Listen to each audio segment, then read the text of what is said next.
সংবাদ সবাইকে স্বাগত জানাচ্ছি। আমি ফিরোজ তোহা। শুরুতেই বিআরবি কেবলস সংবাদ শিরোনাম। শুরুতেই অত্যন্ত গুরুত্বপূর্ণ সংবাদ জানিয়ে দিব। শুরুতেই শিরোনাম, নির্বাচনের চূড়ান্ত ফল ঘোষণা, মোদি ঢেউ আটকে দিল কংগ্রেসের ইন্ডিয়া, মোদির ঘর ভেঙে সরকার গঠনের পরিকল্পনা কংগ্রেসের। এরপর জানিয়ে দিব ইসরায়েল ফিলিস্তিন পুরোদমে যুদ্ধ চলছে, আর এই যুদ্ধের মাঝেই জড়িয়ে পড়েছে পুরোপুরিভাবে হিজবুল্লাহ এবং ইরানের সমর্থিত গোষ্ঠী। এদিকে হিজবুল্লাহর বিরুদ্ধে পূর্ণ যুদ্ধ শুরু করবে ইসরায়েল। আমরা ইসরায়েলের সাথে যুদ্ধ করার জন্য পুরোপুরি প্রস্তুত, ঘোষণা হিজবুল্লাহর। এরপর থাকবে ইয়েমেনের নতুন ক্ষেপণাস্ত্রের নাম ফিলিস্তিন, এবার থরথর করে কাঁপা শুরু ইহুদিবাদী রাষ্ট্র ইসরায়েলের। এরপর রয়েছে ক্যারিয়ার বাঁচাতে গাজা যুদ্ধ টেনে নিয়ে যাচ্ছেন নেতানিয়াহু, অভিযোগ বাইডেনের। এবং সর্বশেষ জানিয়ে দিব আরেকটি যুদ্ধের সমূহ সম্ভাবনা। দক্ষিণ চীন সাগরে বেইজিং এর সংযমের সীমা সম্পর্কে সতর্ক করেছেন চীনের প্রতিরক্ষা মন্ত্রী। রেড অ্যালার্ট জারি তাইওয়ানে, মাথা ঘুরে গেল মার্কিন প্রেসিডেন্ট জো বাইডেনের। নির্বাচনের চূড়ান্ত ফল ঘোষণা, মোদি ঢেউ আটকে দিল কংগ্রেসের ইন্ডিয়া, মোদির ঘর ভেঙে সরকার গঠনের পরিকল্পনা কংগ্রেসের। ভারতের 18তম সাধারণ লোকসভা নির্বাচনের 543টি আসনের চূড়ান্ত ও আনুষ্ঠানিক ফল ঘোষণা করেছে দেশটির নির্বাচন কমিশন। এতে দেখা যাচ্ছে গত দুইবারের মতো এবারও ক্ষমতাসীন দল ভারতীয় জনতা পার্টি বিজেপি সবচেয়ে বেশি 243টি আসন পেয়েছেন, তবে তারা নির্বাচনে একক সংখ্যাগরিষ্ঠতা অর্জনে ব্যর্থ হয়েছে। অপরদিকে দ্বিতীয় সর্বোচ্চ 99টা আসন পেয়ে ইন্ডিয়ান ন্যাশনাল কংগ্রেস। সব আসনের ফলাফল ঘোষণা শেষে দেখা যাচ্ছে এবারের নির্বাচনে কোনো দল একক সংখ্যাগরিষ্ঠতা পায়নি। তবে মোদির বিজেপির নেতৃত্বাধীন জোট এনডিএ 292টি আসন পেয়েছে। অপরদিকে কংগ্রেসের নেতৃত্বাধীন জোট ইন্ডিয়া পেয়েছে 234টি আসন, অন্যান্য দলগুলো পেয়েছে বাকি 17টি আসন। সদ্যই শেষ হওয়া ভারতের লোকসভা নির্বাচনে বড় চমক দেখিয়েছে ইন্ডিয়ান ন্যাশনাল কংগ্রেসের নেতৃত্বাধীন জোট ইন্ডিয়া। তারা ক্ষমতাসীন বিজেপির জোট এনডিএ এর সঙ্গে হাড্ডাহাড্ডি লড়াই করেছে। জোটটি আনুষ্ঠানিক বা অনানুষ্ঠানিকভাবে 231টি আসনে জয় পেয়েছে। অপরদিকে প্রধানমন্ত্রী মোদির বিজেপির এনডিএ পেয়েছে মোট 294টি আসন। অনানুষ্ঠানিক ফলাফল অনুযায়ী একক দল হিসেবে বিজেপি পেয়েছিল 240টি আসন, যার অর্থ তারা সংখ্যাগরিষ্ঠতা পায়নি। দেশটির সংবিধান অনুযায়ী সংখ্যাগরিষ্ঠতা পেতে হলে লোকসভার 543টি আসনের মধ্যে একা 272টি আসনে জয় পেতে হবে।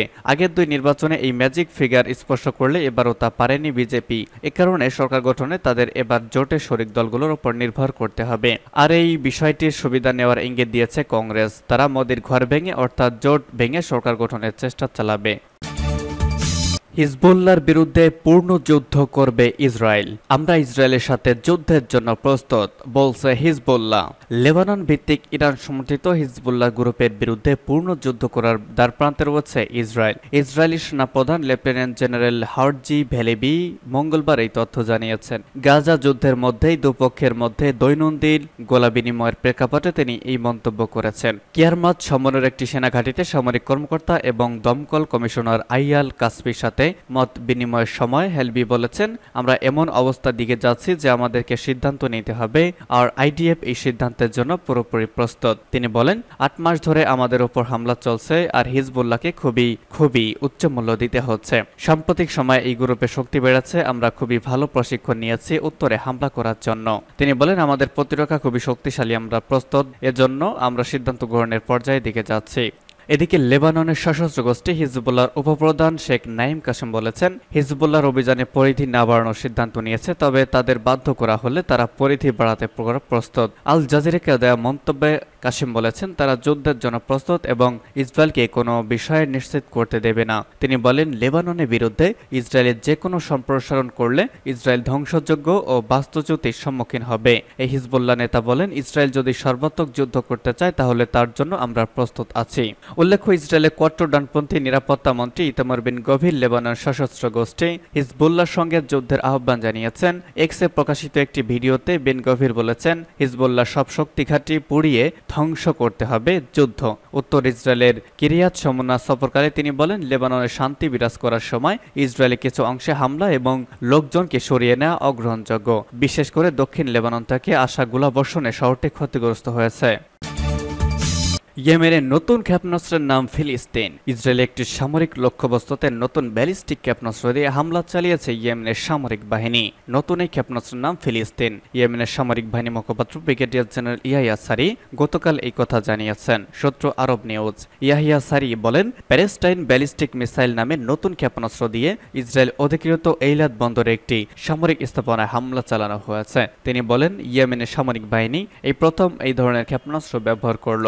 এই ক্ষেপণাস্ত্র ব্যবহারের মাধ্যমে অভিযানে মূল লক্ষ্য অর্জিত হয়েছে বলেও জানান তিনি। উল্লেখ্য, গত 7 অক্টোবর থেকে ইহুদিবাদী ইসরায়েল ফিলিস্তিনের অবরুদ্ধ গাজা উপত্যকায় বর্বর আগ্রাসন ও গণহত্যা চালিয়ে আসছে। এর প্রতিবাদে এবং ফিলিস্তিনি যোদ্ধাদের প্রতি সংহতি জানিয়ে ইয়েমেনের সামরিক বাহিনী ইহুদিবাদী ইসরায়েলের বিরুদ্ধে একের পর এক হামলা চালিয়ে যাচ্ছে।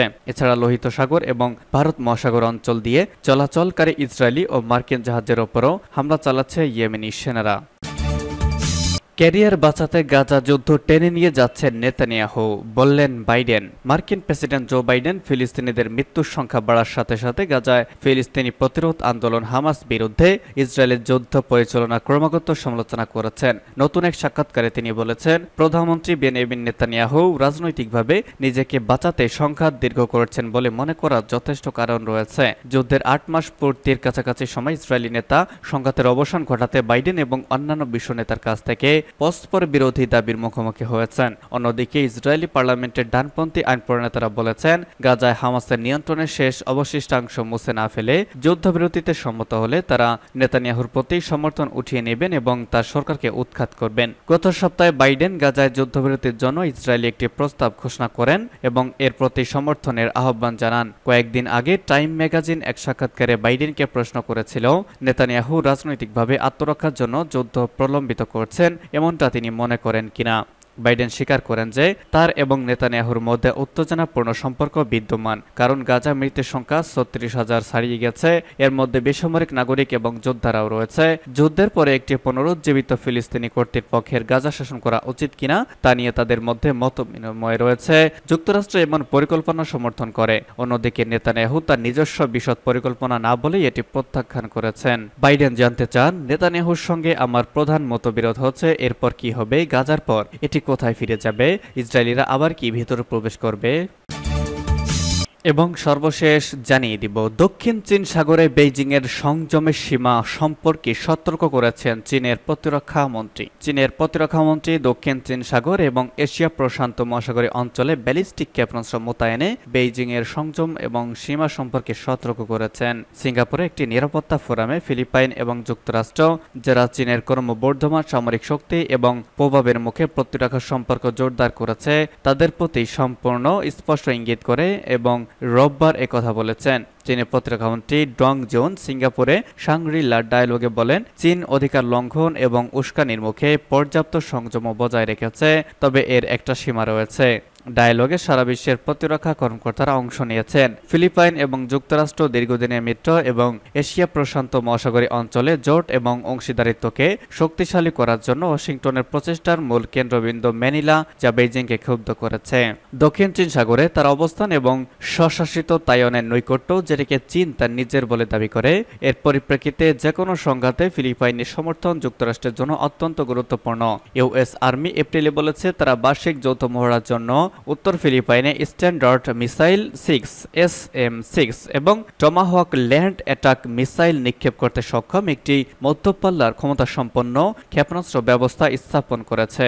ডং বলেন, মাঝারি পাল্লার ব্যালিস্টিক ক্ষেপণাস্ত্র মোতায়েন আঞ্চলিক নিরাপত্তা ও স্থিতিশীলতার জন্য মারাত্মক ক্ষতিকর। তিনি বলেন, এভাবেই কার্যক্রম চালালে শেষ পর্যন্ত নিজেকেই পুড়িয়ে ফেলা হবে। বিতর্কিত প্রবাল উপকূলের কাছে চীনা এবং ফিলিপাইনের জাহাজগুলোর মধ্যে ধারাবাহিক সংঘর্ষের পর ডং দক্ষিণ চীন সাগরে বেইজিংয়ের সংযমের সীমা সম্পর্কেও সতর্ক করেছে।